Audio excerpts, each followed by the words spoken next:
Hello, everyone. So basically, we're going to be recording, re-recording the lecture that was given yesterday to the Rodent Society to archive online.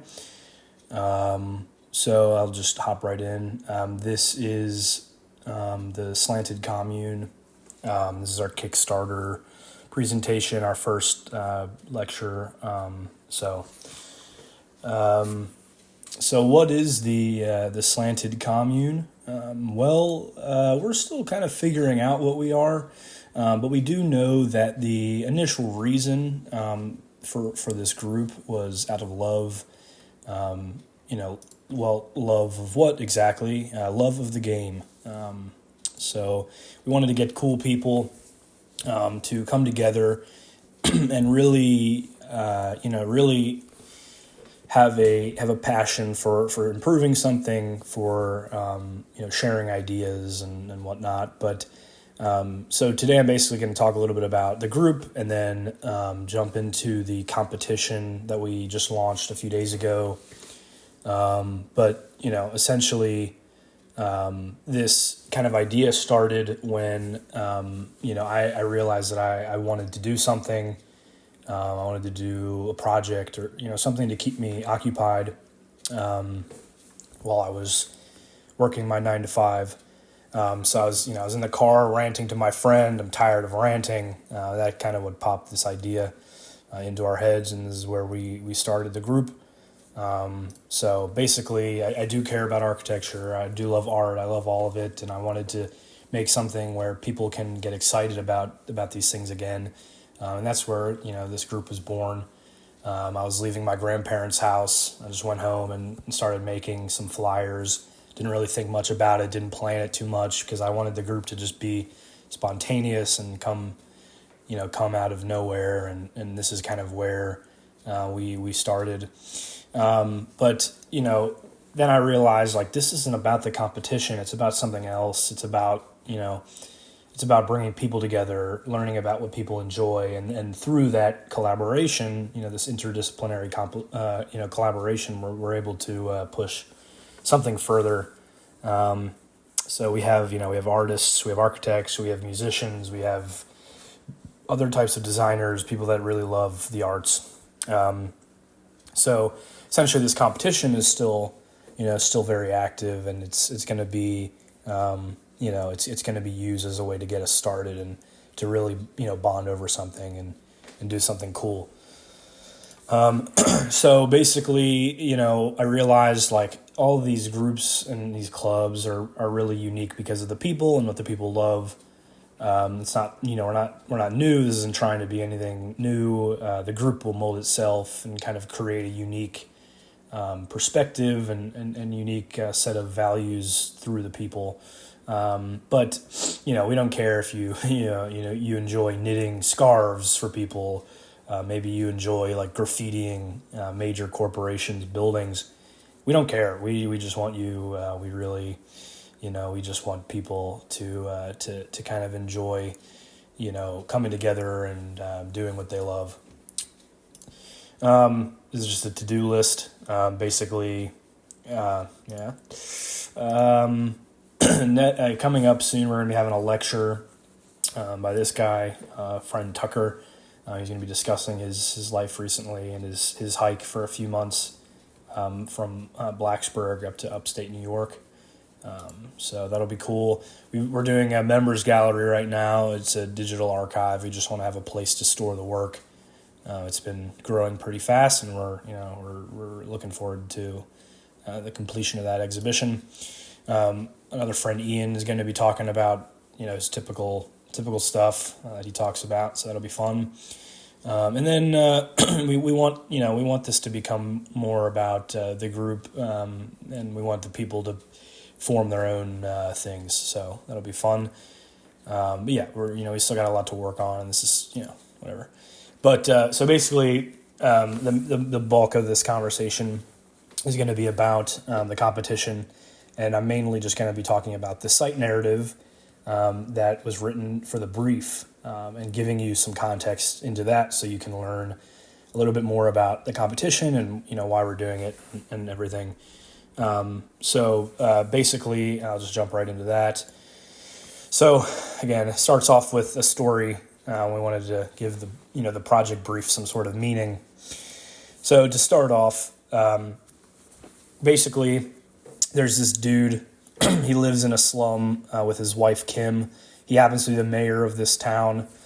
It's a small town. There's only about 5 people, but he's also extremely interested in making teleportation devices. I don't know why, but he's basically he loves hanging out in his basement with his brother, and they just make these, really cool devices.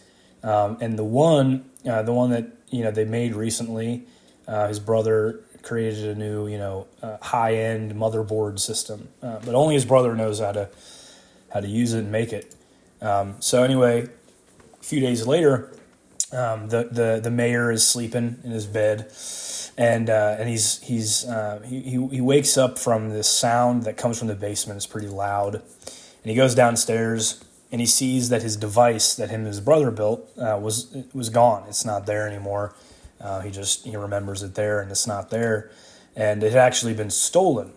So it was stolen, and it was stolen by his wife Kim. Kim took it, but he went down again in the basement. He saw that this note was left, and it said, "I took the kids to see the Grand Canyon. We will be back in a few days. Needed to leave that slum. P.S. Sorry for waking you up. I know the teleporter is loud." So he was lonely. He was by himself. Him and his wife and his kids had left him. Now he didn't know what to do with his time. So he went back to the basement to make another one because he wanted to go find his family. He wanted to go travel and meet them. So he went back down to the basement to get started on his next device. A few days later, he finished the device, but because it wasn't, didn't have that same motherboard system that his brother knew how to make, it was a little off. It was a little wonky. The device was not the same. But his loneliness, it overpowered his worry about the malfunctioning of the device. So he didn't care, and he wanted to get in and wanted to go travel to find his family. So he sat down and he prepared for launch. He counted down 3, 2, 1, and he launched. And all he saw were clouds, more clouds. His vision was filled with these clouds. And then the clouds started to glitch, something weird. And then all of a sudden he sees all these random visions, these historical events, these major, things, extremely important things pop into his vision. And then a train, I don't know why a train, but it just, it's loud. It halted. And all of a sudden he passed out. But after some time, he woke up back in his basement. But now he was in a pool of water in his undergarments, sitting on the basement floor. And he woke up actually from a knock that had come from upstairs. He was downstairs. So he ran upstairs to go answer the door. He meets some random guy at the door, and the random guy says, "Yo, where you been?" He's finally here. He answers the door. I guess he had been waiting for a while. And after looking at the random guy, the mayor looks straight out through and sees this gigantic mountain that had not been there before he left. So he ran around the rest of his house to look out the other windows to see what's going on. The first window, he saw a desert with a Call of Duty map in it. The next, he sees a lake that has Drake and the Duracell CEO swimming together in it. And then the last one, he sees Shaq DJing on a billboard in New York City, Times Square. So this all really puzzled him. He ran back to the front door and asked the dude what had happened. The guy was like, "Bro, you're the mayor of this town. How do you not know where you are? Haha, lol. Don't you remember signing the contract a few days ago to develop this county? You teleported across the world to many different places and your machine glitched out, bro. You created this area that looks like a stupid Fortnite map. Because you promised that you would build us all houses if we came here. We decided to bring our families to be a part of this new colony. This is what happened, the monstrosity that was created from this glitch that he experienced while using the device. His house is right there in the middle. These are some areas of interest that have popped up now because of this glitch. But he ran back down to the basement to see if there were any clues. He wanted to understand how this could have happened. And he found a blueprint of his machine. So the guy upstairs must have been right.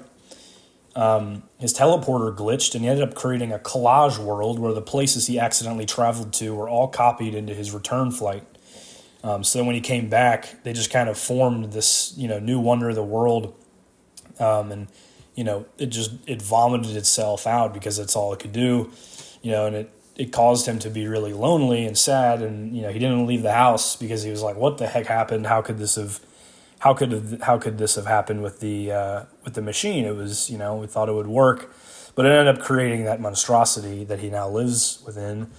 And he also didn't know what to do with all the people that had traveled there because he promised, the free housing during his travels. But he went back outside after those 3 days, and he saw the desert again and a bunch of families in tents all around his house. And this made him sad. But he decided to step up and be a leader, the leader that he once was before his machine glitched. So he hopped on the phone and he called every architect to see if they'd be interested in helping him, build these houses. And he actually called up the Slanted Commune. The Slanted Commune was selected to design the houses for the people for this weird anomaly town. And so basically, welcome to the Slanted Commune. You are going to be, if you're doing the competition, you'll be part of this journey. You'll be part of this narrative. You're going to be, designing houses for these cool people that have moved in after the incident. So thank you for your time. If you want to join, you can go email. That's not even an email, that's a website. But same, slantedcommune@gmail.com. But the website is also there if you'd like to join. Thank you.